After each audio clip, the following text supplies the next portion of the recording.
Bueno, quería aprovechar este ratito, en, digamos, 25 minutos, 20, a ver si tenemos podemos dejar unos minutos para preguntas también, para contarles un poco qué es lo que está pasando, por lo menos contarles, digamos, lo que yo he estado trabajando también y viendo que está sucediendo con el tema de inteligencia artificial y testing. Para eso, esto está estructurado en tres partes. Primero quiero contar brevemente, digamos, como para nivelarnos todos, entender cuando hablamos de inteligencia artificial de qué estamos hablando. Después quiero contarles, digamos, que tendríamos que empezar a conocer o estar alertas cuando vamos a probar una aplicación, un software, algo que utilice inteligencia artificial, ese gran término que ahora vamos a intentar definirlo un poco mejor. Y después contarles cómo la inteligencia artificial, digamos, puede ser utilizada, aplicada en el testing de software. Entonces, la idea es empezar hablando un poquito y nivelando los conceptos. Nosotros, y digamos, la mayoría de nosotros, y de repente, digo, yo lo cuento de esta forma, porque a mí me toca trabajar en muchos proyectos, digamos, con empresas, estamos acostumbrados a este tipo de sistemas, o sea, sistemas donde hay un grupo, obviamente, de desarrolladores, puede ser uno más developers, que construyen un sistema basado en reglas, y hay un usuario que hace uso de ese sistema, o sea, en base a una entrada que realiza en el sistema, obtiene una determinada salida. Y eso, hasta ahora, en definitiva, siempre, digamos, teníamos aplicaciones que de alguna forma podíamos decir que eran determinísticas, o sea, conocíamos las reglas de negocio, entonces podíamos decir cuál iba a ser el resultado esperado. Que eso es lo que muchas veces hacíamos como testers, ¿no? Ir viendo, digamos, si se comportaba de alguna forma como nosotros esperábamos para que los usuarios puedan utilizar la aplicación.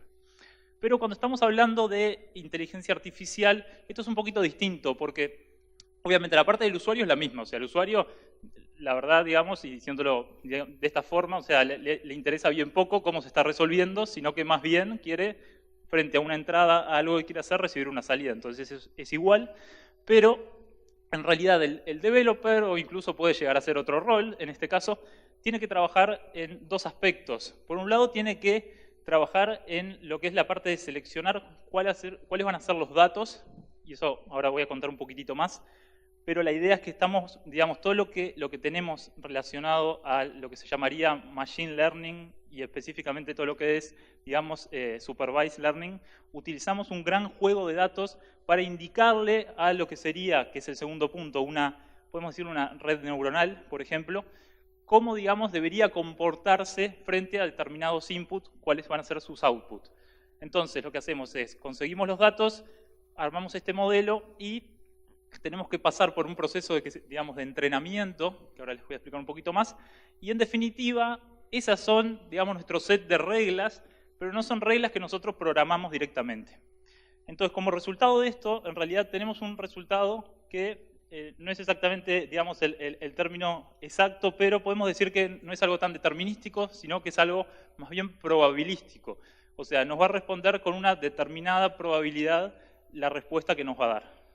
Entonces, yendo un poquito más en profundidad, específicamente en un campo de lo que se llama Deep Learning y lo que les decía, lo que sería la parte de Supervised Learning, nosotros allí lo que hacemos es, tenemos que entrenar con datos justamente una red neuronal.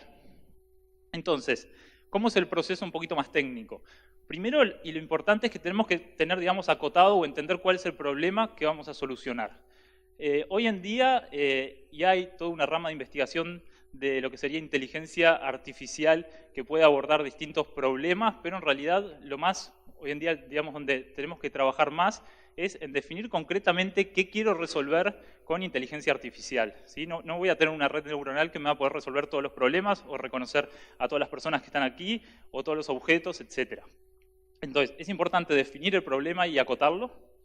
Después de eso, tenemos en paralelo lo que les mencionaba de la parte de obtener los datos. Cuando nosotros obtenemos los datos, que ese es el primer punto, tenemos que trabajar mucho en la selección de los mismos, tenemos que trabajar también en lo que se llama el etiquetado. Eso quiere decir, si vamos a utilizar datos, por ejemplo, queremos reconocer voy a un ejemplo muy simple y muy clásico que se utiliza, si tenemos fotos, a ver si es un perro o un gato. Antes tenemos que mostrarle a esta red neuronal muchas fotos de perros y de gatos y decirle, este es un perro, este es un gato. Entonces, una vez que aprende de alguna forma a distinguirlos, después, frente a una nueva foto que nunca vio, poder decirnos, esto es un perro o esto es un gato. Entonces, eso es muy importante, porque el etiquetado lo hacen humanos. Entonces, pueden haber errores ahí, o sea, el testing justamente empieza con la calidad de los datos aquí, y también muchas veces con el preprocesamiento de los mismos. No siempre podemos utilizar como input, como entrada, por ejemplo, imágenes siempre del mismo tamaño, si las imágenes son siempre en blanco y negro o a color, entonces también va a estar acotado de alguna forma, vamos a tener que preprocesar esos datos para poder utilizarlos. Y el segundo punto, que es, de repente, digamos, justamente la parte que se introduce acá es un poco más compleja, eso que les puse allí sería una representación de lo que sería una red neuronal. Esa red neuronal, bueno, en particular está totalmente conectada, los que ven como puntos son nodos, después son distintas aristas que se conectan, y en definitiva lo que hay atrás de esto son distintas cuentas matemáticas, distintas capas que uno le puede ir agregando, que van a hacer distintas cosas en esta red neuronal. Como resultado de esto, tenemos que tener un conjunto de datos para entrenar esta red, este algoritmo, ¿no? Es un algoritmo, finalmente, tenemos que entrenarlo. Para eso tenemos que dividir nuestros datos, tener algunos datos que nos permitan entrenarlo, y para saber si ese entrenamiento fue bueno o no, tenemos que tener algunos datos que nos permitan validarlos. Y finalmente viene lo que sería la parte propiamente dicha de hacer el testing de esto con otro juego de datos. Entonces, es muy común que utilicemos 3 juegos de datos, donde el más grande es el que usamos para entrenar, después una porción para validar y una porción para hacer el testing de eso, a ver realmente cómo está respondiendo. Hasta acá, voy rápido, yo sé que es un tema de repente y muchos van a querer entrar en detalle como para ir viendo algunas cosas más, pero un poco este es el nivel que vamos a llegar explicando lo que sería inteligencia artificial, ¿sí?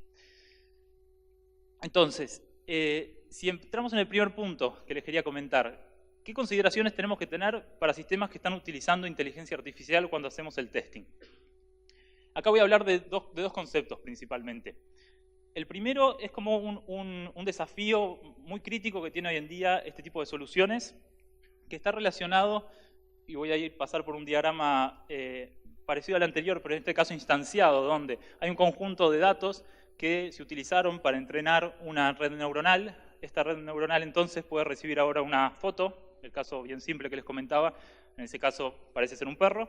Entonces esa red nos va a decir, esto es un perro, pero en realidad no nos dice eso, sino que nos dice, hay en ese caso 0,93%, o sea, 93% de probabilidad de que esto sea un perro.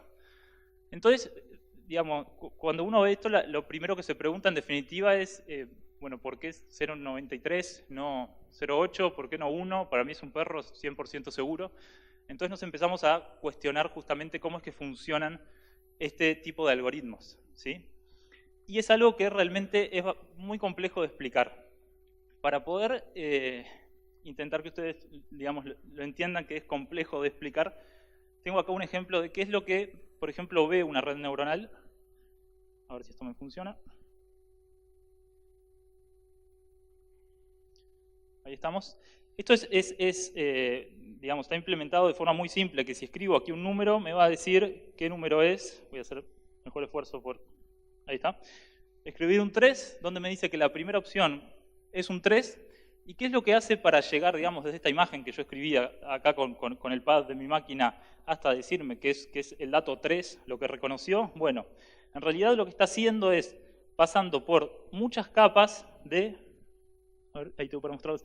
Va pasando por muchas capas desde el 3 inicial, donde va aplicando distintas, digamos, llamémosle de alguna forma filtros o, digamos, distintos algoritmos, hasta que llega, lo convierte después en un array, o sea, en algo lineal, de alguna forma lo va achicando hasta llegar allá arriba del todo, que se ve muy poquito, pero lo que está más marcado es que hay una gran probabilidad de que sea un 3. Si alguien entiende esto, realmente qué hizo, cómo llegó, ya después de, no sé, de la segunda o tercera capa ya no se entiende mucho si son 3 o qué son. Pero en definitiva, con este concepto les quiero mostrar que es bastante complejo realmente decir por qué esa foto del perro es 0,93 y no es 100 o no es 50 o no me dice que es otra cosa. ¿Sí? Volviendo acá la presentación. Esperemos que vuelva. El otro punto muy importante que tenemos es ya que estamos utilizando datos, que es muy importante, que es lo que entrena nuestra red neuronal y es lo que va a utilizar la red. O sea, tenemos por un lado la estructura de la red y los datos. pero los datos son importantísimos. Entonces, ¿qué pasa si nosotros tenemos sesgos en esos datos? Y este es el otro gran punto. Acá tengo para mostrarles algunos ejemplos y para que vean que esto realmente es complejo. Este es un ejemplo de Amazon, donde ellos utilizaban algunos algoritmos, como dice ahí, inteligencia artificial para la parte de recursos humanos, para contratar personas. O sea, llevaban los currículums y utilizaban esto de alguna forma para que los asesore a ver si el candidato era apto, no era apto, etc. ¿Qué sucede? Y digamos algo que nosotros vivimos también en el mundo de tecnología, está sucediendo que hay más hombres que mujeres. Entonces, esto hacía que se descartaran un montón de aplicaciones de mujeres simplemente porque alimentamos la red neuronal con esos datos. Otro ejemplo que también es bastante controversial, incluso hace 2 o 3 días salió un anuncio de Google que estaban trabajando ya en esto. Si uno utiliza, por ejemplo, Google Translate, ahí lo que puse es desde inglés a turco, porque así es el ejemplo, no sé nada de turco. Y después, si uno traduce de vuelta de turco a inglés, ven que lo cambia, o sea, empieza con she is a doctor, o sea, ella, y después, cuando vuelvo para atrás, me dice he is a doctor. Eso es porque también fue entrenado y de alguna forma hay un sesgo, un estereotipo, díganle como quieran, que, digamos, si es un doctor, tiene que ser hombre. Porque eso, bueno, y abajo tienen el ejemplo de nurse, ¿sí? Entonces, y aquí tengo el último ejemplo, este también ha sido bastante hablado en Estados Unidos, ya tiene un tiempo, que es también utilizando información y una red neuronal que nos permita decir qué tan peligroso puede ser, digamos, una persona, en el sentido de un criminal, una persona que anteriormente tuvo crímenes y ahora qué tan peligroso es. En el caso del hombre de la izquierda, es una persona que por ahí no se lee mucho, pero tuvo 2 robos, digamos, con armas, digamos, cosas complejas, diría. Y del lado derecho, en realidad, la señora que ven, que digamos, en definitiva, no tuvo algunos, digamos, antecedentes juveniles, algunas cosas menores, por un tema racial, directamente lo catalogo con un riesgo mucho más alto, 8, y al hombre con un riesgo 3. Entonces, acá es donde nosotros tenemos que empezar a entender justamente que estamos liberando software que puede cometer este tipo de llamémosle, injusticias o puede cometer este tipo de cosas y tenemos que estar muy atentos. Y acá un poquito entra yo para terminar, digamos, de redondear también un poco esta idea y esto que dije, voy a venir a hablar de inteligencia artificial. Estuve hace algunos, ya van un mes y algo, estuve en una conferencia en Estados Unidos y un poco se dio algo interesante. Allí había una persona que muchos de ustedes conocen, que es Michael Bolton, y bueno, él, digamos, empieza a tener también algunos comentarios respecto a lo que está pasando en este mundo de la inteligencia artificial en el testing. Entonces, como pueden ver ahí, hay, digamos, de alguna forma algunos pensamientos relacionados al tema y hay cosas bastante fuertes como las que dice ahí, que hay que tener mucho cuidado en definitiva con los datos porque uno puede llegar a cometer, bueno, indiferencia, puede tratar en definitiva una situación de una forma que no lo haría si una persona está juzgando eso. Por ahí les dejo, si ven este es el 1, este es el 26, o sea, hay para divertirse, si leen todo el feed de Bolton es espectacular. Ahí les dejo el link.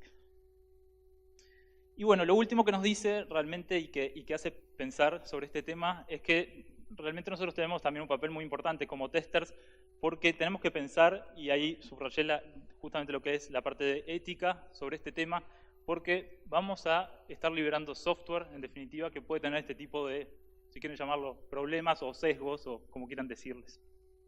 Ahí abajo les dejo también 3 libros bastante interesantes que hablan desde otra perspectiva del tema de inteligencia artificial, pensados desde otro lado, recomendaciones también de Bolton.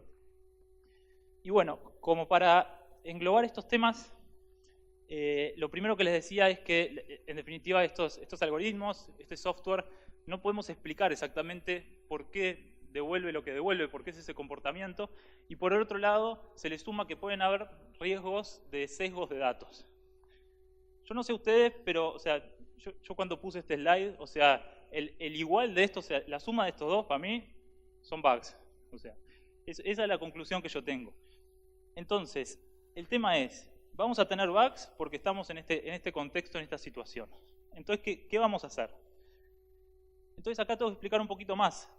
Por ejemplo, si queremos hacer una red neuronal que nos permita entender el próximo punto, si va a ser un círculo o una cruz, cuando lo dibuje ahí, parece ser que si lo dibujo bien arriba a la derecha es un círculo, y si lo dibujo abajo a la izquierda es una cruz, entonces vamos a tener que empezar a ver cómo vamos a entrenar esta red neuronal. Entonces, ¿qué podemos hacer? Bueno, podemos empezar a ver y decir, bueno, voy a dibujar una raya por acá, o sea, una función podría ser, entonces digo, todo lo que cae para abajo va a ser una cruz, todo lo que cae para arriba es un círculo. Pero no parece que responda muy bien eso. Entonces digo, bueno, para ser mejor y más preciso voy a agarrar y voy a englobar y hago una función mucho más compleja. Pero eso tampoco parece, porque si hay algo que cae cerquita de esas cruces que intenté agarrar, es probable que sea un círculo. Entonces, generalmente llegamos a modelos de este tipo, como lo que yo pongo ahí, más apropiado, que parece que esa función responde un poco mejor. Pero como ven, esa función tiene bugs, ¿sí? Entonces, acá nosotros, y probablemente no sea una decisión en una etapa de testing, sino en una etapa temprana, vamos a tener que tomar alguna decisión con respecto a esto. Lo que sería la exhaustividad versus la precisión. Esto es lo más fácil de explicarlo con ejemplos, para venir a términos matemáticos, etcétera, que ni yo entiendo bien. Entonces, lo primero que es la exhaustividad es, por ejemplo, si tengo un auto que está utilizando algoritmos de este tipo para reconocer carteles de pare, y en base a eso, un auto que se maneja solo, tiene que parar, y bueno, cualquier cosa que se parezca un poco a un cartel de pare, y tiene sentido que pare. Así no me paso ninguno, ¿no? Quiero ser más exhaustivo. Pero por el otro lado, si estoy pensando en una red neuronal que me permita, por ejemplo, juzgar a las personas por delitos, etcétera, en realidad acá, a la persona que juzgue, y quiero en realidad tener mucha más precisión. Quiero saber exactamente que esa persona, realmente tengo que estar muy seguro para tomarla, digamos, y hacer una sentencia con estos datos, ¿sí? Así que bueno, ese es el concepto de esto, como a modo de cierre de esta primera parte.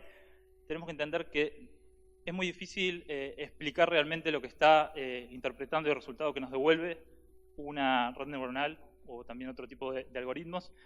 Los datos van a definir si somos exitosos en esto o no, o si vamos a tener sesgos. Y lo último es que vamos a tener bugs, vamos a tener que vivir con eso y tenemos que elegir en definitiva qué bugs vamos a tener. La segunda parte tiene que ver con inteligencia artificial aplicada al testing. O sea, ahora nosotros no vamos a probar la inteligencia artificial, sino que les quiero contar un poquito cómo es que esto nos puede ayudar o cómo es que esto se va a empezar a introducir en el testing, ¿sí? Dije la palabra ayudar, pero capaz que alguno de ustedes piensa que no, así que voy a intentar, digamos, dar un poco un punto de vista. En lo primero que es, y es lo que estamos viendo, y muchas veces lo vemos en muchos vendors, herramientas, etcétera, que están utilizando, por ejemplo, es en el tema de automatización de pruebas.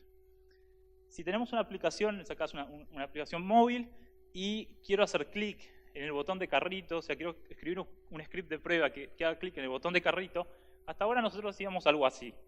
O por lo menos si usamos Appium, o, digamos, puede ser otro script obviamente, pero íbamos o buscábamos, utilizando, digamos, de alguna forma buscábamos ese elemento en el HTML, en la estructura, etcétera, varias formas de hacerlo, pero teníamos que saber dónde estaba eso. Entonces, en realidad, lo que se empezó a ver es que se dijo, bueno, si tenemos en realidad, ahora, por ejemplo, Google tiene toda una API que podemos usar para detectar objetos. Entonces, ¿por qué no pasarle una captura de mi aplicación y que me diga, ahí está el carrito? Si puede detectar carritos, entonces yo no tengo que ir a buscarlo, y ya hago clic directamente ahí. Entonces, yo esto lo cargué, por ejemplo, en la de Google, pueden utilizar otra, y ahí ven que empieza a marcar algunos elementos que encuentra. Entonces, bueno, está bueno, ¿no? Parece que nos puede empezar a ayudar. Pero, bueno, el carrito no me lo mostró. Entonces ya este ejemplo que les venía a mostrar no me servía mucho. Entonces el tema es, nosotros en las aplicaciones probablemente tengamos, bueno, en este caso, siendo bien concreto, imágenes que de repente son específicas para una acción nuestra.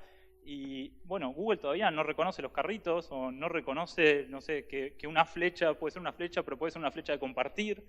Entonces, ese tipo de cosas, nosotros lo que vamos a tener que hacer es volver estos modelos, en particular el de Google se puede hacer, que uno se puede bajar el modelo y lo puede volver a entrenar con otra información. Entonces, un poquito ahí el resultado es que voy a tener que utilizar esto para volver a entrenar el modelo y que ahora reconozca carritos.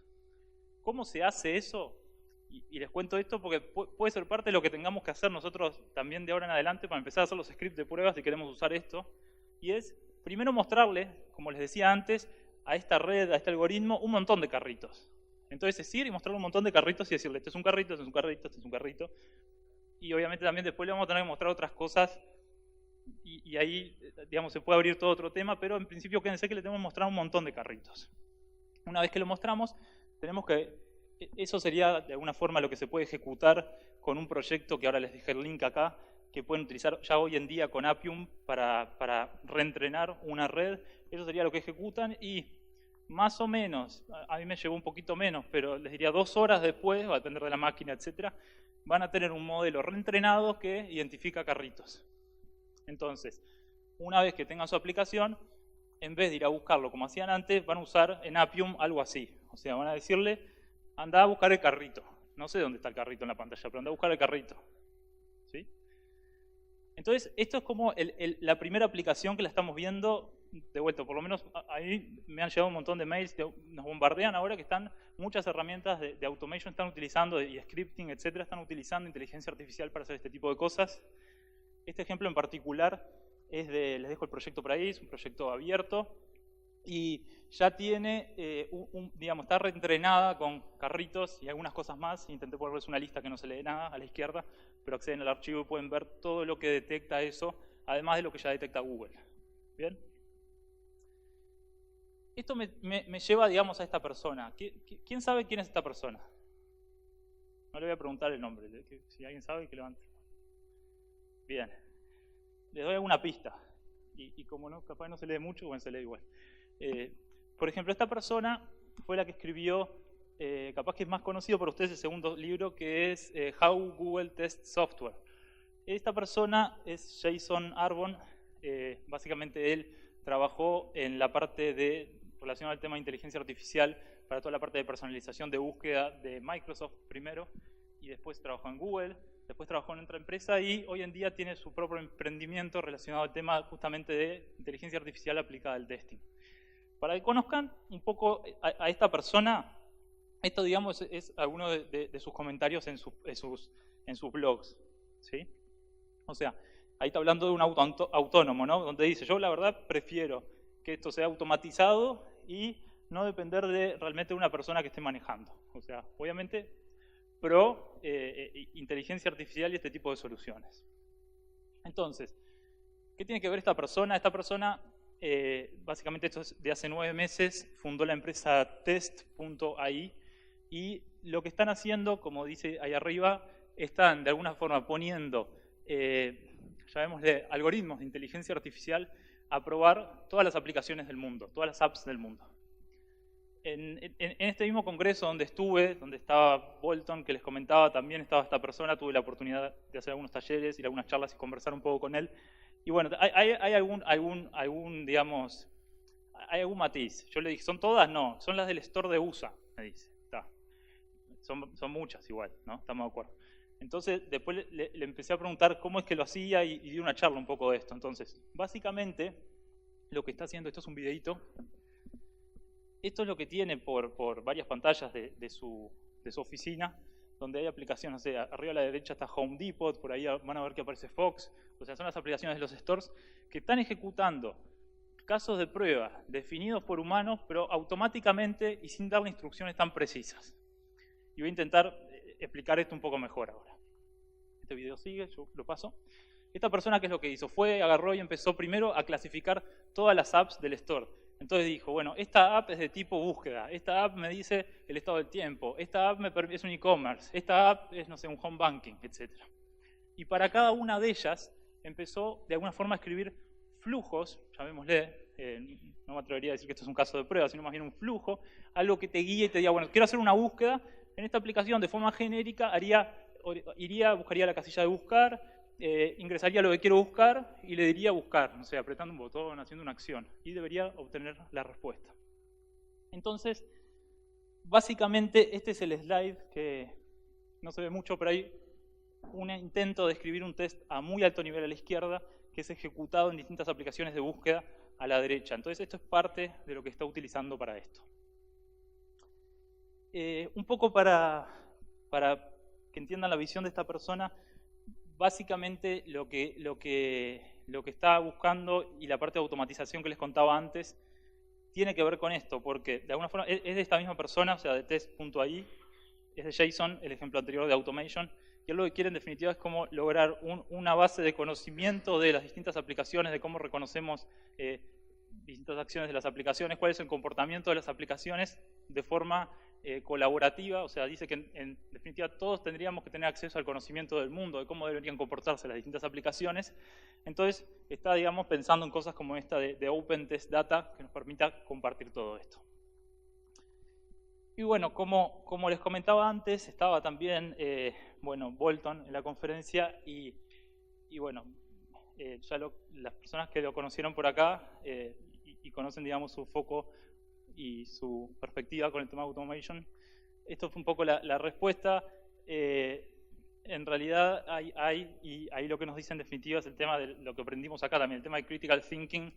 Realmente esto es posible, una máquina va a poder probar lo mismo que prueba un tester o no. Así que bueno, para redondear, porque ya estoy fuera de tiempo, básicamente algo que vamos a empezar a ver es que se va a hablar de, así como antes hablábamos de los tipos de prueba, de los niveles de prueba, etcétera, ahora se va a agregar algo más a eso, o si quieren llamarlo nuestra estrategia de prueba, etcétera, que va a ser la autonomía de test, que va, no voy a explicar todo, pero va del testing manual que hacemos nosotros como personas hasta algo totalmente autónomo, ¿sí? Si esto buscan, Jason empieza a hablar de estos conceptos. Y bueno, como para cerrarlo, yo un poco y para dejarlos pensando, lo que quería decirles es lo siguiente, o sea, hoy en día tenemos autos que se manejan solos, son bastante, y digamos, todavía no los vemos en la calle, no están todos funcionando, hay legislaciones de por medio, es un tema bastante complejo porque parece que hay un riesgo grande de un auto que esté manejándose solo, ¿no? Pero sin embargo tenemos mucho software hoy en día que utilizamos, basado en inteligencia artificial también, que toma decisiones solo, y no sé si somos tan precavidos con eso, no sé si podemos tener las mismas consecuencias cuando utilizamos ese software, pero bueno, yo lo único que estoy seguro, digamos, en este momento, y la idea era dejarlos pensando, es que si me dicen que un auto que se maneja solo fue probado solamente con testing autónomo, yo hoy en día no me subiría. Muchas gracias.